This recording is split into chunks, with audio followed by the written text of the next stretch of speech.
Porous அப்படிங்கிற ஒரு வீரன் காட் அப்படிங்கிற நாட்டு ராஜாவுக்கு நேர அரண்மனைக்குள்ளேயே போய் சவால் விட்டான்.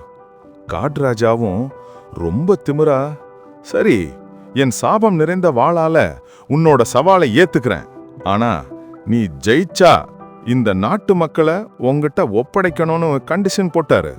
போரஸும் ஓகேன்னு சொல்லிட்டு 2 பேரும் சண்டைய ஆரம்பிச்சாங்க.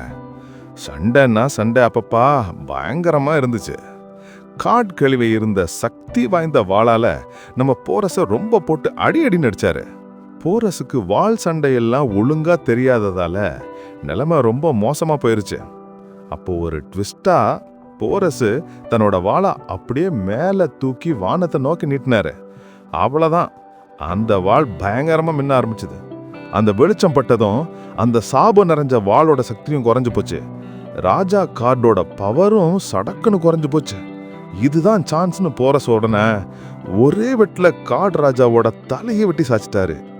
சாகும்போது அந்த காட் ராஜாவுக்கு தன்னோட பழைய காலமெல்லாம் கண்ணு முன்னாடி வந்துச்சான். வீடியோ பிடிச்சிருந்துச்சுன்னா சேனலை சப்ஸ்கிரைப் பண்ணுங்க, லைக் பண்ணுங்க, ஷேர் பண்ணுங்க, கமெண்ட் பண்ணுங்க.